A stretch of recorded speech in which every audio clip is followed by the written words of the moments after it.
Hi, everybody. It's good to see we have 12 libraries here. Just give everybody just one more minute or so to join. People still seem to be joining.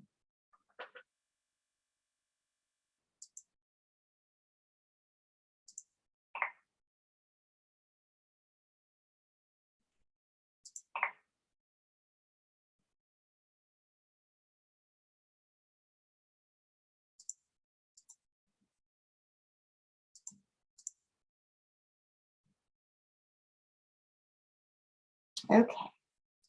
Welcome, everybody, to the January 2022 Libraries Connecting Texas. It's great to see you all here. We've been doing this since 2018. It's hard to believe that, that we've been doing this for so long, and we're glad that you're here.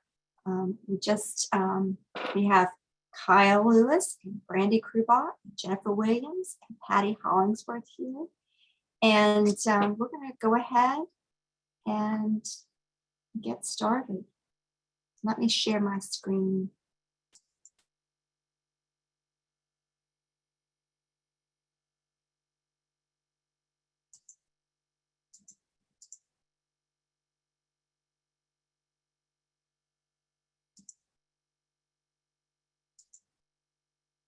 So I'm going to start with the summary of LCT funding. I have a great report to give you all, just to give you some updates on where everyone is.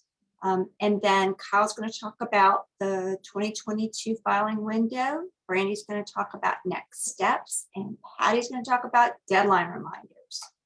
The big one right now is, well, there are two big ones. So I won't tell you the punchline yet. So we have $2.5 million in pre-discount dollars that were funded in 2021.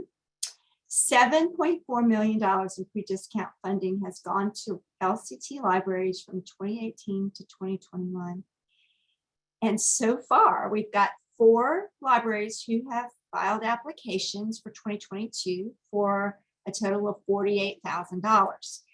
The windows been open for just a couple of weeks, so we're expecting those numbers to go up by next month when we have our LCT webinar. So make sure that you've invoiced your 2020 applications for discounts. Some of you may have thought you were going to use the SPY discount method, but maybe your service provider didn't discount your bills. Double check your bills to make sure that your discounts were applied to the bill. And if you aren't sure if you filed for your discounts, you should reach out to us and we can help you figure that out. We're going to be reaching out to all the libraries who don't have an invoice mode set. That means that we were looking at the reports and we don't see that you have a SPY or a bear next to that invoice mode. And we're going to be sending you reminders, but it's always good to double check your bills. The other big deadline that we're looking towards right now is the 471 deadline. It is March 22nd, and you should be thinking about filing your application soon. Some of you are new to the program, and we're going to walk you through the whole process, so don't worry about that. So for now, we're going to let Kyle talk about the 471 filing window. Kyle? Thank you, Caroline. And in that vein, let's talk about what the 471 filing window will look like. So after, essentially the 471 is the FCC form that you'll be filing to request E-rate discounts on services procured from a Form 470, either in this year or in a previous year if you have a multi-year contract. So in order to apply for discounts, and you'll note in this timeline here, we're at the applying for discounts, part of the steps here. And an aspect of that is going to be filing the Form 471, which will have within it funding request numbers, FRNs, and essentially the 471 will include funding request numbers for each of the services you are requesting E-rate discounts on. Once you file the Form 471, this is going to go to USAC for review, and you may receive some program integrity assurance questions. These are PIA questions. These generally are seeking to verify information submitted on the Form 471. So it's always good to have that documentation ready. It's also the reason why we reach out to you about requesting a recent internet bill if you have a multi-year contract, because that's a really good reference for the monthly recurring costs that you are going to be requesting E-rate discounts on. Another thing to consider at this time is the invoice mode that you'll be using for the upcoming funding year. Because once you receive that funding commitment, you'll be able to file a Form 486 and then either go with a bear, as Caroline was talking about, or set up a SPY invoicing. So consider how you want to be invoiced, how you want USAC to be invoiced for the E-rate discounts for your services. And I think that brings us to our next slide with reminders as you go into filing for the Form 471.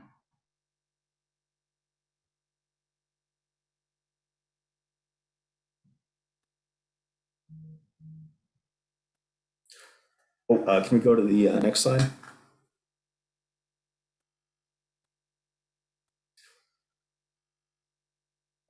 Let's just roll back one there.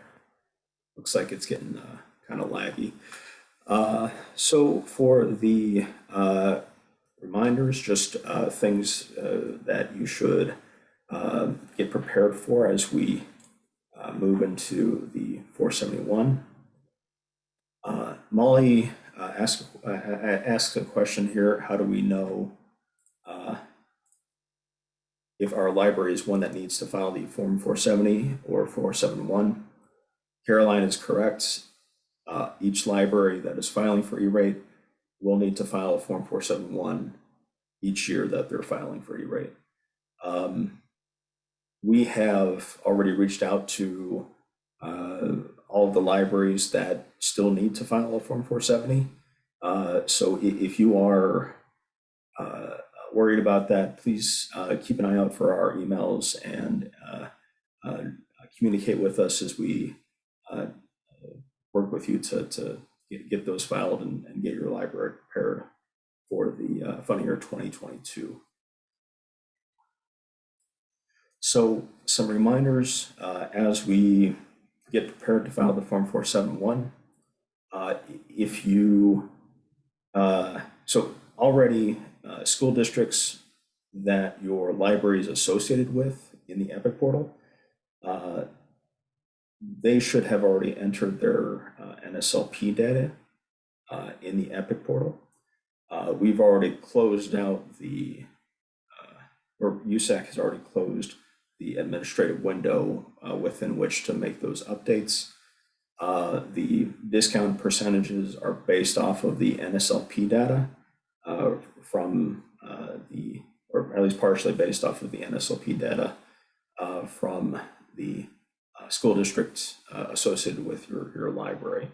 That's typically the nearest school district.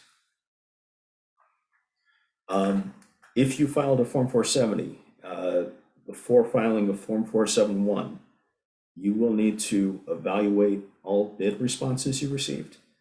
And we have reached out to those who have reached that end of their bidding period with a bid evaluation matrix. This is something that is very useful for documenting the evaluation and the criteria by which you evaluate the different bids you receive. If you need to bring the proposals or the contract or the evaluation before the library board or the city council, if this is part of the local procurement requirements that you as a library need to follow, make sure that you take that into consideration with addressing that before filing, but before the end of the Form 471 window.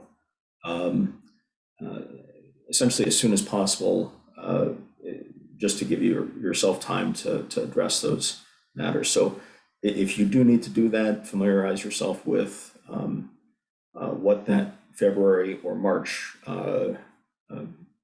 board meeting date would be, and plan ahead with that in mind. So the bid evaluation matrix is something that you need if you filed a Form 470 for fund year 2022. And essentially, it's if you requested new services or you requested services on a new Form 470, that's if your multi-year contract ended, or if you didn't if you didn't create a multi-year contract, then that's something that follows the Form 470, but comes before the Form 471.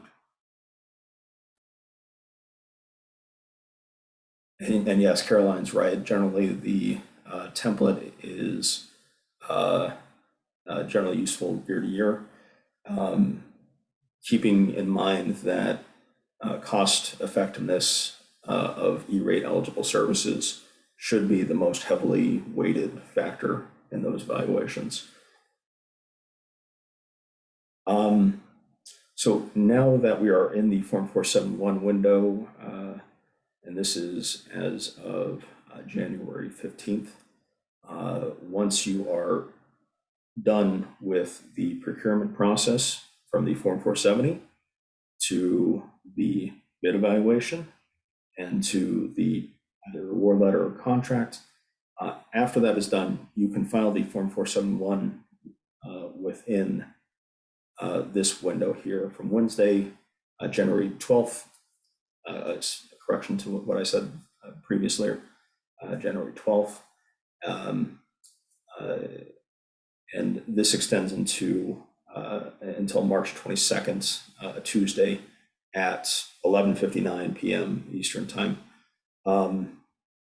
Please don't wait to file the Form 471 if your Form 470 has resolved, and if you've completed the bid evaluation, and signed the award letter.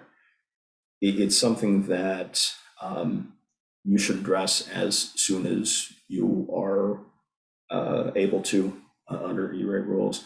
And this gives you time to address issues like PIA questions that may come up, or if for some reason you submit it with a typo, then it gives you time to refile the Form 471 with those corrections.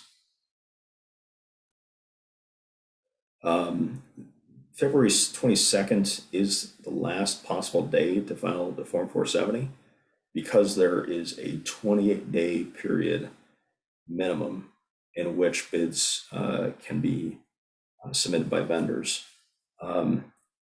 Typically, it's going to be best, again, to file a Form 470 well before February 22nd, so that you have time to plan and prepare, and so you'll have time to file the Form 471 before March 22nd, and still within the window. You don't want to file outside of the window because you're risking jeopardizing the funding requests. It's just not worth it if you can plan and be prepared to file early, as early as possible. That brings us to circling back to award letters and contracts, just so this is something that we are going to, we can help you with as well. If you filed a new Form 470 this year, and once you have done the bid evaluation, you can prepare a award letter. This can establish a contract award date. And this is something that will be necessary for the Form 471. So this will be something that you'll need to do following the bid evaluation, and then prior to filing the Form 471. Most service providers will require the library to sign their contract. If they did not send one as part of their proposal, reach out to them for a copy of that. Getting a signed copy and a countersigned copy and retaining those for your records, and sending a copy to us for our records as well will be something that can help you be successful and help you be prepared with that documentation, should it be requested either in the PIA review process, as we discussed earlier, or further down the line.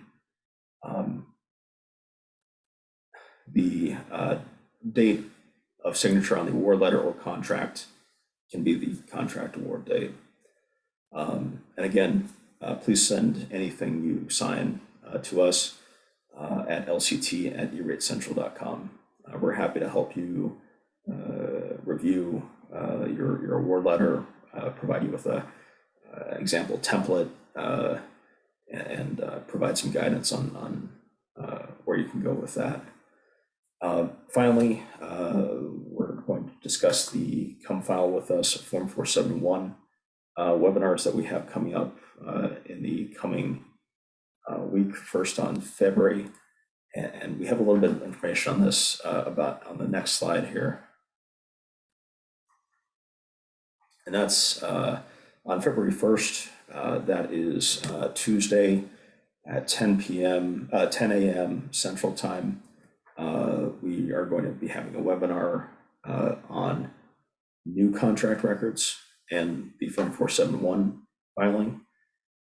If you filed a Form 470 this year, this is a good webinar for you, because you'll need to create a new contract record based on the contract that you created as part of that Form 470 process, bid evaluation, and then award. Then on Thursday, February 10th at 2 p.m. Central, if you have a multi-year contract that you are under for internet services, you can come to this webinar and we can show you how to reference that contract that should already be in the E-Rate Productivity Center portal and associate it with the Form 471 that you'll be filing for the funding year 2022. And again, if you didn't file a Form 470 this year and you have a multi-year contract, that's a great webinar for you to watch. I believe we'll have recordings of these available as well after the fact, available on our YouTube archive site. If not, then the recordings we have from last year are also really good resources. These webinars are generally the same from last year into this year, but if you do reference those webinars from last year, those recordings, please keep in mind that this is for the funding year 2022 and not the funding year 2021. So those dates may be, will need to be updated if you file using those as a reference.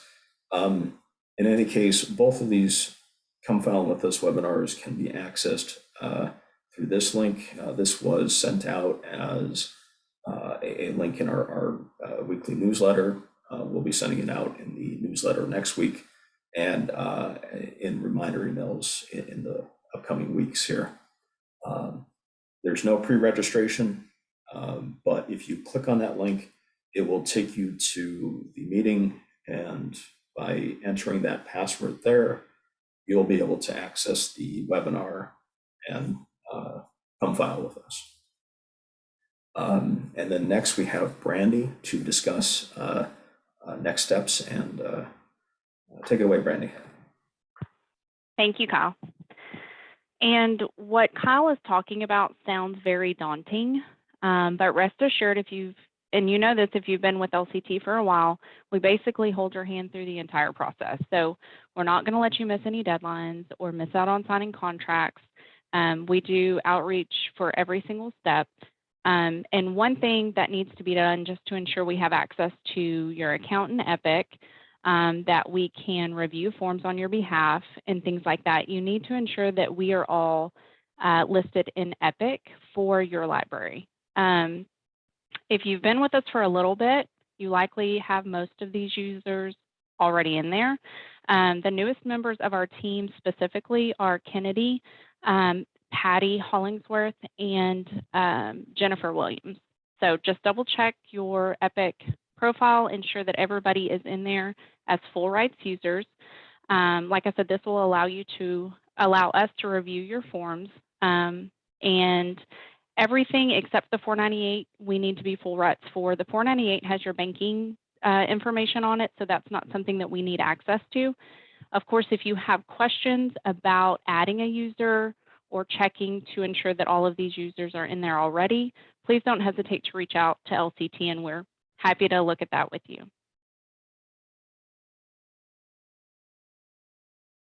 So 471, Kyle talked a little bit about our 471 Come File With Us, which is something that we do annually. It is really awesome if you can join that webinar and be a part of that process. You can ask questions, and we walk you through it. And like Kyle said, you will have access to that on our YouTube channel and be able to reference back to it while you're completing your 471 if you do it at a later time. Having us as users in Epic allows us to see your form when you save and share it. So if you're working through your form 471 and you think you finished it, there is a button that says Save and Share, and that basically gives all of us access to your form. It allows us to do a quality assurance review of your application, make sure everything is where it should be and is accurate, and then we send it to you for certification. We'll also follow up with an email that gives you the steps on how to certify your form. Typically, we try to turn that around within 24 to 48 hours, just so we can get your application filed. And of course, this allows us to minimize any mistakes that could be made on the Form 471. There are corrective actions that can be taken once it's filed, but it's better for us to just take care of that and correct it before it's actually filed in the system. And then I am going to pass it over to Patty to talk about deadlines. Great, thanks, Brandy. I will be going over some of the E-rate deadlines that will be coming up soon. For libraries needing to file for competitive bidding, the Form 470 filing deadline is next month on February 22nd. As Kyle mentioned, although the deadline is next month, we recommend filing 470s as soon as possible, well before that deadline, to give yourself time to evaluate bids and to request vendor contracts, and to also be prepared to file the 471 before that filing window closes in March. Some reasons a Form 470 for competitive bidding may need to be filed are if your library's current internet service contract ends prior to June 30th of 2023, or if your library plans to increase internet bandwidth in the upcoming year.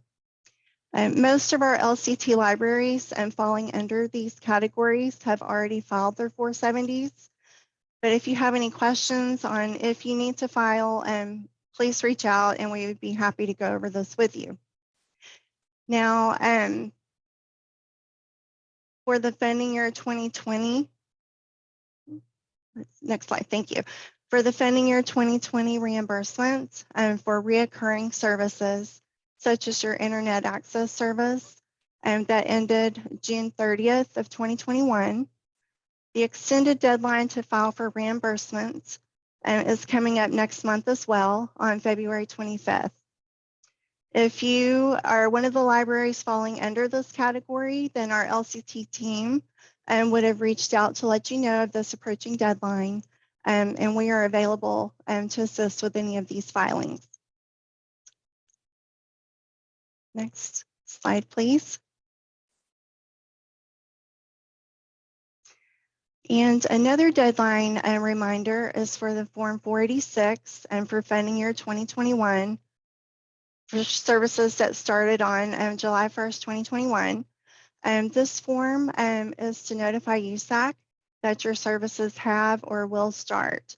As a best practice, we recommend filing the Form 486 soon after receiving your funding commitment decision letter.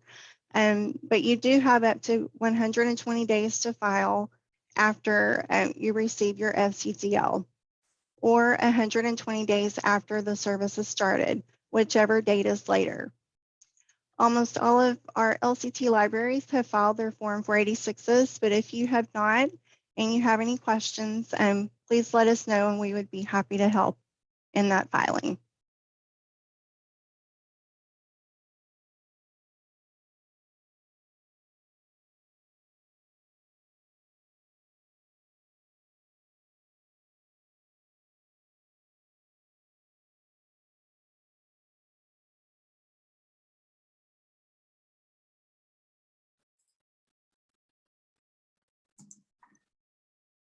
Thank you, Patty, and thank you, everybody.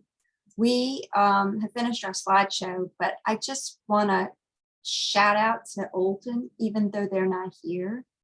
When they started the Libraries Connecting Texas project in 2018, their bandwidth was 10 megabits, and they just filed an application for a gig, and that is awesome. We're so excited about the bandwidth increases that everyone has had over the periods from 2018 to now, and it's a great, amazing feat for a library to do that, especially one that maybe hasn't been filing. So we can't wait to see all of the bandwidth increases that are going to be happening as people file applications this year. There's just been an amazing, it's just been an amazing success story to see people take advantage of the E-rate program and bring better services to their patrons and allow libraries to do more with what they have. So we're finishing up. Does anybody have any questions before we let everybody go back to their day? You want to raise your hand in the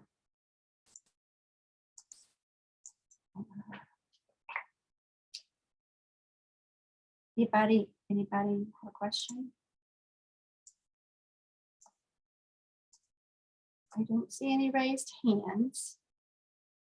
Well, okay. Well, as Brandy mentioned, we record all of our webinars. We're going to be putting the recording for this webinar in our YouTube channel. We recommend that you check it out, especially after we finish our Libraries Connecting Texas Come File with us this coming week and the next. We're going to have recordings of how to file a Form 471. That should be helpful to you. Another thing I wanted to mention is even if you filed a Form 470 for 2022 and maybe you aren't able to attend the one for libraries who filed 470s, we may be able to work with you to get your contract record in, and then you can attend the February 10th one. So if that's an issue, please reach out to us and we can help you with that. So I'm so glad you've marked the dates on your calendar. I recommend everybody do that. If you haven't filed a Form 471 yet, it's time to do it. And if you haven't filed a Form 470 and we told you that you need to, it's really time to get that show on the road. Try to do it before Valentine's Day. I've put that artificial deadline into my calendar to finish 470s so that we can make sure everybody has enough time to get their Forms 470, wait the 28-day waiting period, and make a decision and do your bid evaluations. And definitely make sure that if you have to have board approval, that you make your board aware that you're going to have to bring something to them and check the board meeting dates, because those are important. So I know everybody's going to be really just excited about attending our Come File with Us in the next couple of days. So we can't wait to see you there. And we're looking forward to the end of the filing window. Thanks all for being here, and we'll see you soon. Thank you all. Thank you.